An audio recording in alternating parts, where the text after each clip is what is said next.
Bienvenidos a un nuevo programa de Abre los Ojos. Hoy vamos a explicar qué es lo que está pasando con el Consejo General del Poder Judicial. Pero para entender lo que está ocurriendo, debemos conocer unos conceptos previos. Así que sin más dilación, vamos a por ello.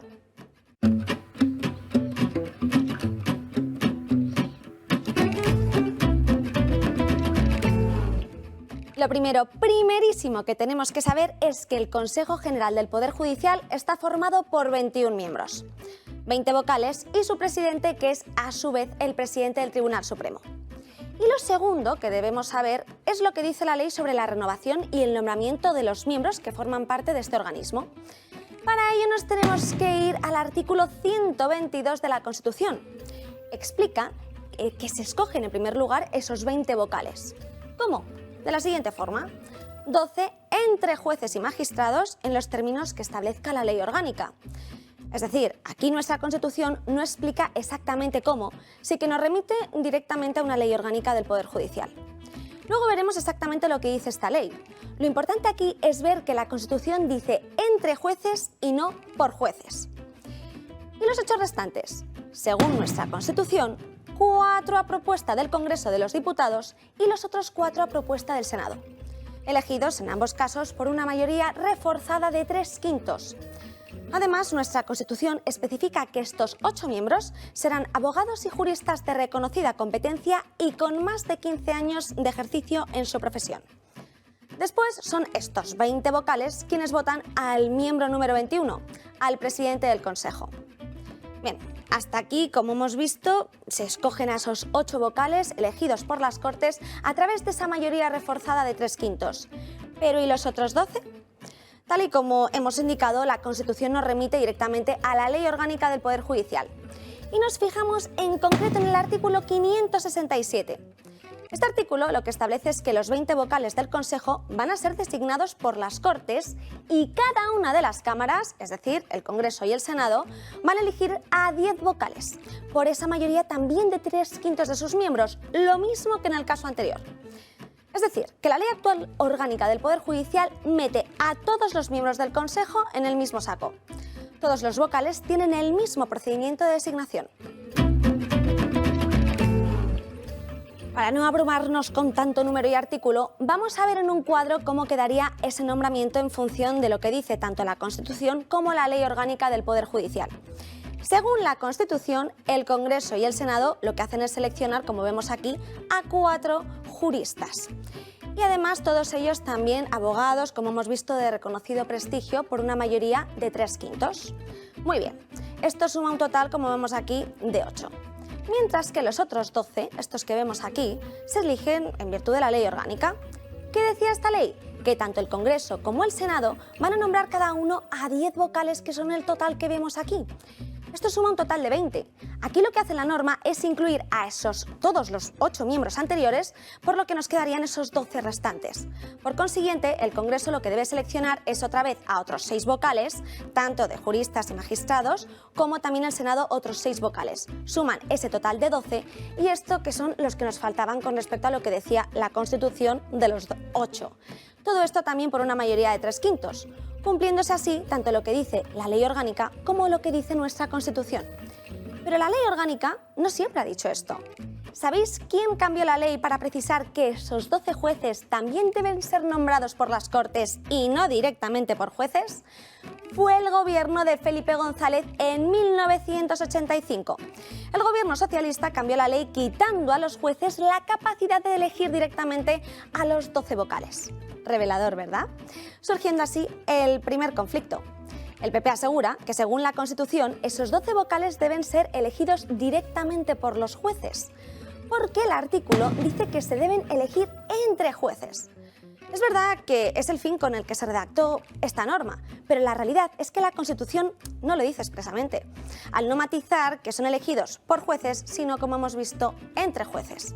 La diferencia es muy sutil y, teniendo en cuenta que nuestra Constitución ampara la separación de poderes, lo lógico es que esos 12 miembros sean elegidos por jueces. Pero la realidad es que con la nueva ley orgánica las Cortes designan a todos los vocales por una mayoría de 3/5 y ese es el problema. Las instituciones europeas llevan tiempo reclamando que todos, o al menos una parte de los miembros, sean elegidos directamente por los jueces para evitar así la politización del órgano. Segundo problema con el que nos encontramos tiene que ver con la renovación de los cargos. ¿Cuándo se renueva el Consejo General del Poder Judicial? Cada 5 años en su conjunto. Esto quiere decir que no cabe una reelección para ninguno de sus miembros. ¿Pero qué ocurre si no se renuevan?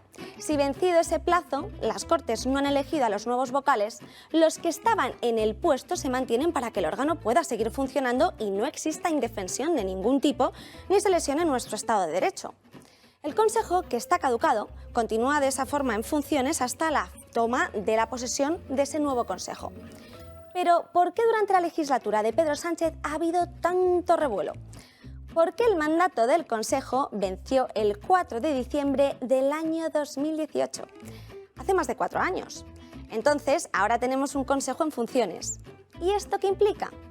Según la ley, el Consejo General del Poder Judicial en funciones no puede nombrar a un nuevo presidente del órgano. Pero el PSOE, junto con Podemos, modificó en marzo del año 2021 la ley y la blindó aún más con el siguiente artículo, que básicamente lo que dice es que prohíbe hacer nombramientos en los altos tribunales. Una forma de presionar al PP para que se pusieran de acuerdo a una renovación que lleva años de retraso. ¿Por qué el bloqueo afecta al Tribunal Supremo? Porque todas las plazas del Supremo las elige el Consejo General del Poder Judicial. Y la nueva ley redactada por el Gobierno le impide, tal y como hemos visto, hacer nombramientos con el mandato caducado. Esto imposibilita renovar las plazas que van quedando libres por distintos motivos, principalmente las jubilaciones. Y si en el Supremo el Consejo elige a todos sus magistrados, en el caso del Tribunal Constitucional el Consejo solo elige a 2 de sus 12 miembros. Estos se renuevan cada 9 años. Una renovación que tocaba hacer el 12 de junio del año 2022. Pero como el PSOE, junto con Podemos, modificó la ley para impedir los nombramientos del Consejo en funciones, el órgano no se pudo renovar.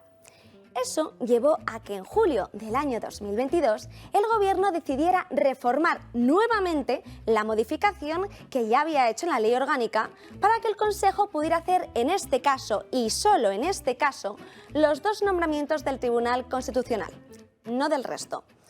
El nuevo artículo especifica que una vez vence el plazo del mandato del Tribunal Constitucional, la propuesta de nombramiento tendrá que realizarse en el plazo máximo de 3 meses. La gran polémica viene ahora. Como el Gobierno veía que sus intentos por renovar el Tribunal Constitucional caían una y otra vez en saco roto al no llegar a ningún acuerdo con el PP, decidió cambiar la ley de golpe y plumazo para renovar el Consejo, cambiando así el modelo actual de elección de los miembros. ¿Cómo?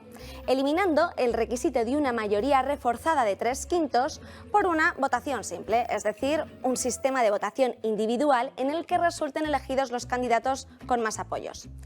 ¿Y cómo intentó llevar a cabo esta reforma? Y aquí viene lo gordo. A través de 2 enmiendas. El PSOE, junto con Podemos, registraron 2 enmiendas, es decir, 2 modificaciones a la proposición de ley que se había creado de urgencia para reformar el delito de sedición. Una proposición que se tramitó por vía de urgencia en el Congreso y que había llegado hasta el Senado. Así el Ejecutivo, junto con sus socios, mataban 2 pájaros de un tiro. El PSOE, junto con Podemos, pretendía de esta forma no solo reformar el delito de sedición, sino la ley orgánica del Poder Judicial mediante estas 2 enmiendas. El Gobierno alegó que lo hacía por esta vía de urgencia porque debía cumplir con la normativa europea. Un acto sin precedentes en nuestro derecho.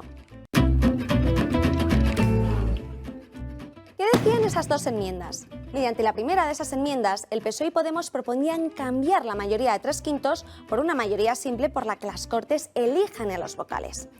Con las siguientes matizaciones.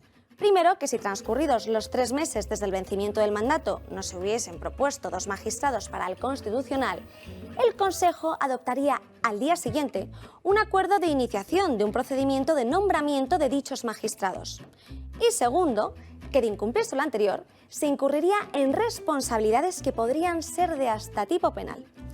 La otra enmienda lo que hacía era proponer al Ejecutivo y permitir al Ejecutivo y al máximo órgano de los jueces hacer su nombramiento aunque la otra parte no lo hiciera en el plazo fijado, algo que no ha ocurrido hasta ahora ni ocurre. Esto hubiera salido adelante si el Tribunal Constitucional no hubiese paralizado la tramitación de forma urgente. Es la primera vez en más de 40 años de historia que el Constitucional ordena suspender un debate parlamentario que había llegado hasta el Senado. No obstante, el Senado sí aprobó la reforma del Código Penal que deroga tanto la sedición y rebaja además las penas para la malversación. El 2023 comienza sin un Consejo General del Poder Judicial renovado, pero sí con un nuevo constitucional.